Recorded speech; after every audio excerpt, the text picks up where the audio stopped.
So, President Trump was the guy to officially pull the deregulation lever combined with tariffs to screw the country in the name of Javier Milei. The ball is rolling, and Valley is behind it, waiting for Trump to be history with the next ruler in line.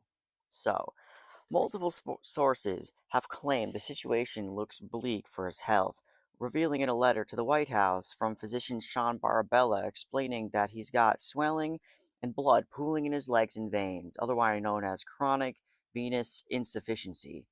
But just like the media were covering for Biden's cognitive issues by acting like he was fine, the letter apparently ends with Trump isn't in any pain and Trump remains in excellent health, if we can believe Caroline Levitt's version when reading it out loud.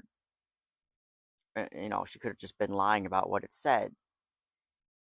Anyways, moving on. In early August, it was said even more that there was a problem. Trump is almost 80, and rumors speculate he's got signs of dementia. But obviously, Trump administration don't want to admit it, gaslighting the public with another old man. Dr. Barabella claiming, again, he exhibits excellent cognitive and physical health. Of course, medical professionals and Elon's AI Grok giving other credible sources from medical advice for doctors' advice, specifically from Dr. Gartner, pointing out rambling, paraphasia, and the fact that it runs in the Trump family. Again, this is if you believe that the AI Grok wasn't running on a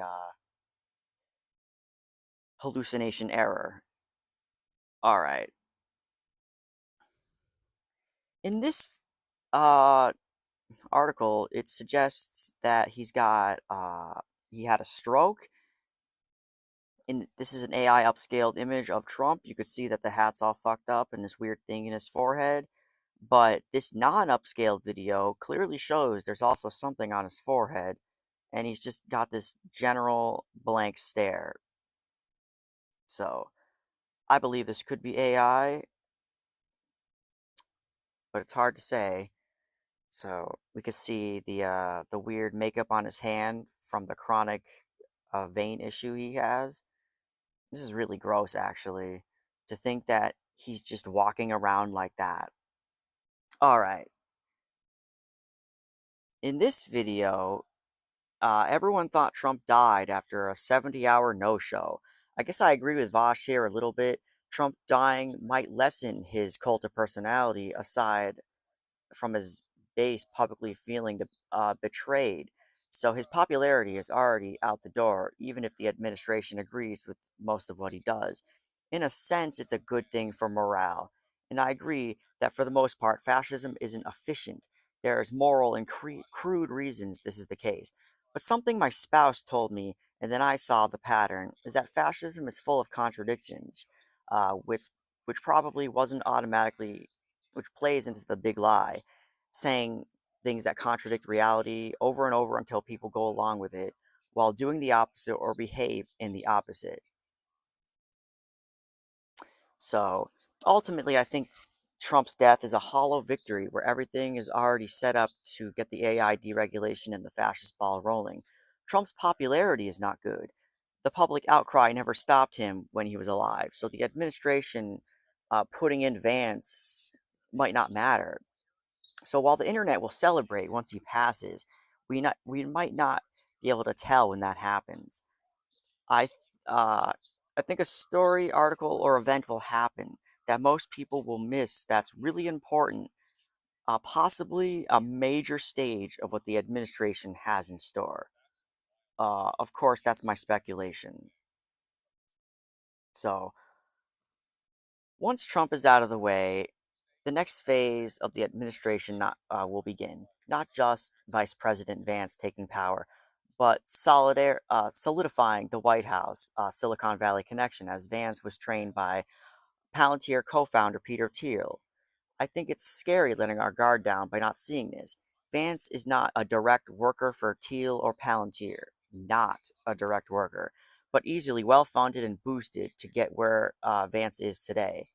His arc initially up for speculation when Elon was working at the White House, as if Elon was a sort of agent or taking Vance's role as second-hand man. The pattern is telling, though. Silicon Valley types getting closer to guiding the White House, constantly trying to push Bitcoin to digitally burn the dollar. By installing Scott Bassett for Secretary of Treasury,